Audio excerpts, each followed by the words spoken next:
और अब बात देश की राजधानी दिल्ली की जो गैस चैंबर बन गई है। बड़ी खबर यह है कि एयर क्वालिटी इंडेक्स दिल्ली का लगातार बढ़ता जा रहा है और अब जो सूबे की सरकार है वो अब पानी का छिड़काव कर रही है ताकि जो हवा में स्मॉग है, जो धूल के कण हैं, जो पोल्यूटेंट हैं, उनको कंट्रोल किया जा सके, उनको कम किया जा सके। लेकिन बड़ी खबर यह है कि दिल्ली का जो एयर क्वालिटी इंडेक्स है अब वो खतरनाक स्तर को पार कर चुका है, यानी लंग्स की बीमारियां, माइग्रेन, आंखों में दिक्कत और साइनस जैसी दिक्कतें अब दिल्ली वासियों को हो रही हैं। स्कूल बंद कर दिए गए हैं। 1 से 5वीं तक के स्कूल दिल्ली में बंद रहेंगे। नोएडा की बात करें तो 8वीं तक के स्कूल बंद करने के आदेश डीएम साहब ने दिए। लेकिन सिर्फ पानी छिड़कने से क्या ये एयर क्वालिटी ठीक हो जाएगी? बड़ा सवाल यह कि बीते 8 सालों में अरविंद केजरीवाल की सरकार ने क्या कुछ किया है, और अगर कुछ नहीं किया है तो अब आगे का क्या प्लान है, क्या एक्शन प्लान ले रहे हैं? क्योंकि जो दमघुटू हवा है सुजाता, अब वो जानलेवा हो गई है।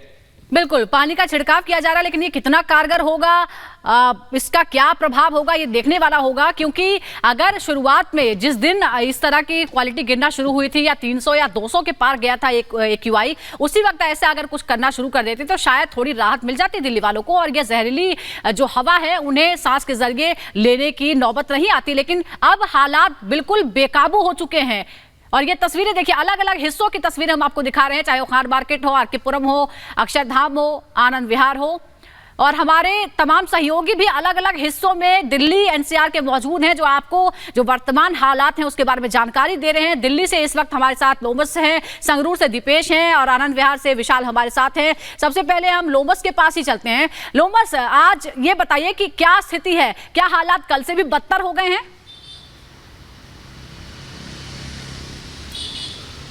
बिल्कुल, जिस तरीके से हालात सुबह से ही है, आप कहीं ना कहीं देख सकते हैं मेरे पीछे भी काफ़ी धुंध यहाँ पे छाया हुआ है और लगातार ये धुंध वो धुंध है जो कि पोल्यूशन का है और साफ तौर पे आप देख सकते हैं लगातार जो AQI का स्तर है वो बढ़ते जा रहा है। लोगों को खासा दिक्कतों का सामना करना पड़ा है। लोगों ने मास्क पहनना यहाँ पे शुरू कर दिया है। हालांकि सरकार ये कह रही है कि हम लगातार उसके लिए प्रयास कर रहे हैं, जल्द से जल्द जो स्थिति है वो ठीक हो। लेकिन आप देख सकते हैं पानी का छिड़काव तो जरूर हो रहा है, लेकिन उस तरीके से नहीं हो रहा है जिस तरीके से होना चाहिए। और क्योंकि लगभग काफ़ी दिन यहाँ पे बीत चुके हैं, लेकिन जो स्थिति है वो जस के तस है। लोगों को खासा दिक्कतों का सामना करना पड़ा है। और AQI की बात करें तो हम पूरे ओवरऑल दिल्ली की बात करें तो लगभग 400 के ऊपर AQI यहाँ पे संभावित नोट की जा रही है। और साथ ही आपको ये भी बता दें कि नोएडा में भी जो AQI का स्तर है वो लगातार बढ़ते जा रहा है। बिल्कुल लोमस, देखिए दिल्ली की हालत खराब है, हालत हाजरा यहाँ का बिगड़ा हुआ है। वर्क फ्रॉम होम के लिए राज्य सरकार ने आदेश दिए, 50% लोग घर से काम करेंगे,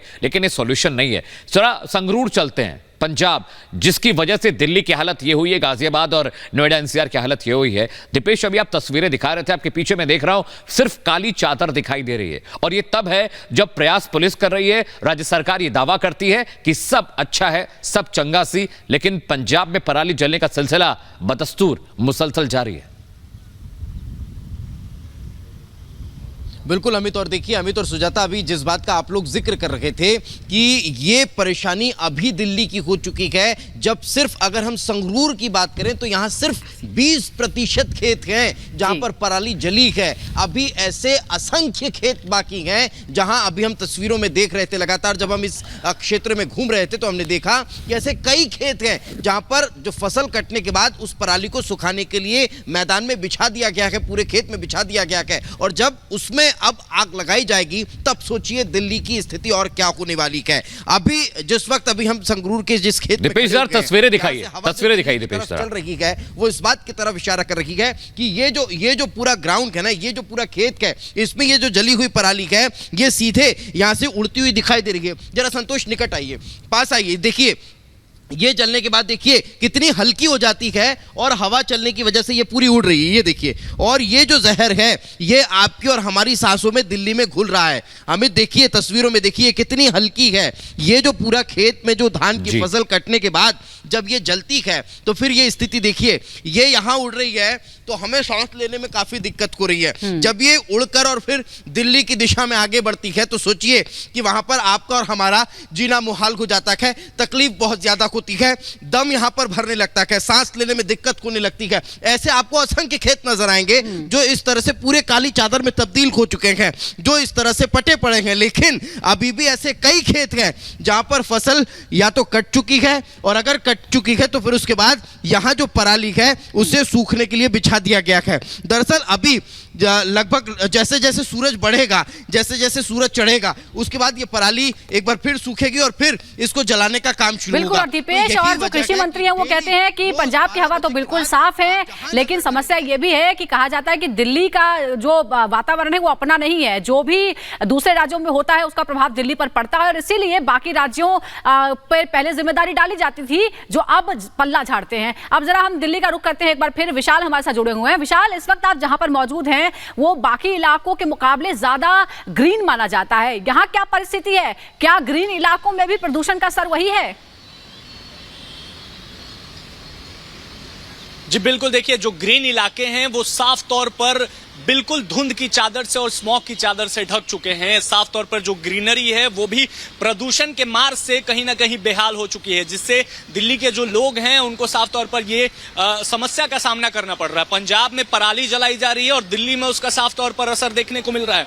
देखिए जिस तरीके से दिल्ली सरकार जो भी निर्देश दे रही है पोल्यूशन को लेकर, चाहे हम ग्रैप चौथे चरण की बात करें या फिर आज हमने देखा किस तरीके से आनंद विहार के कई इलाकों में जो है पानी का छिड़काव किया जा रहा था, क्या ये जो जितने भी निर्देश हैं ये पहले देने चाहिए थे दिल्ली सरकार को? क्योंकि इतनी पोल्यूशन बढ़ चुकी है। अगर एक्यूआई की बात करें तो 500 के पार जा चुकी है एक्यूआई कई जगहों पर, चाहे नोएडा की बात करें, गाजियाबाद की बात करें या दिल्ली की बात करें, दिल्ली यूनिवर्सिटी की बात करें तो वहां एक्यूआई 500 के पार है। तो लगातार जो एयर क्वालिटी इंडेक्स है वो लगातार बढ़ती जा रही है और लोगों को समस्या हो रही है सांस लेने में, बाहर निकलने में, आंखों में जलन। तो ये लगातार जितने काम कर रही है, चाहे एंटी पोल्यूशन स्क्वाड बनाया है दिल्ली सरकार ने 6 मेंबर का, वो क्या पहले नहीं करना चाहिए था? सबसे बड़ा सवाल ये पैदा हो रहा है। और जिस तरीके से बीजेपी लगातार निशाना साधते हुए नजर आ रही है, चाहे हम बात करते हैं तेजेंद्रपाल सिंह बग्गा की, तो उन्होंने देखा कि आपने किस तरीके से गैस चेंबर और केजरीवाल की जो तुलना है वो हिटलर से कर दी है। कई तरीके से दिल्ली के अलग अलग इलाकों में पोस्टर लगाए हैं, चाहे हम आईटीओ की बात करें, चाहे हम तुगलक रोड की बात करें, तो अलग अलग दिल्ली के एरिया में जो है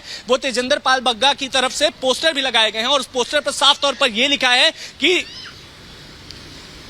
साफ तौर पर यही लिखा है कि जिस तरीके से दिल्ली को गैस चेंबर में तब्दील किया गया है ये कहीं ना कहीं केजरीवाल की बदौलत ठीक है। और विशाल जो अपडेट्स आप दे रहे हैं, जो चीजें आप बता रहे हैं, विशाल मैं जानना चाहता हूं कि अभी फौरी तौर पर कोई खास कदम उठा रही दिल्ली सरकार? सिर्फ पानी छिड़कने से काम हो जाएगा क्या? सबसे बड़ा सवाल यही पैदा होता है अमित कि क्या जो भी कदम उठा भी रही है ये क्या कदम पहले नहीं उठाने चाहिए थे? क्योंकि पोल्यूशन जो है ये पहली बार दिल्ली में नहीं हुआ है। हर बार की यही बात है कि पोल्यूशन जब दिल्ली में बढ़ता है तो दिल्ली सरकार जो है वो केंद्र सरकार पर कहीं ना कहीं ये जो है आरोप प्रत्यारोप का दौर शुरू हो जाता है, प्रेस कॉन्फ्रेंसेस का दौर शुरू हो जाता है। और बीजेपी कहती है कि हमने फंड दिया जिसका इस्तेमाल नहीं किया गया। लोमस भी हमारे साथ हैं। कई तरह की जो बातें हैं वो पहले कही गई कि हम क्या करने वाले हैं। स्मोक टावर्स की भी बात कही गई थी, कहाँ गए वो स्मोक टावर्स? कितने लगे? क्या वो चल रहे हैं? क्या वो काम कर रहे हैं? क्योंकि उसका प्रभाव कहीं नजर नहीं आ रहा है। और ये देखिए दिल्ली किस तरह से धुआं धुआं है।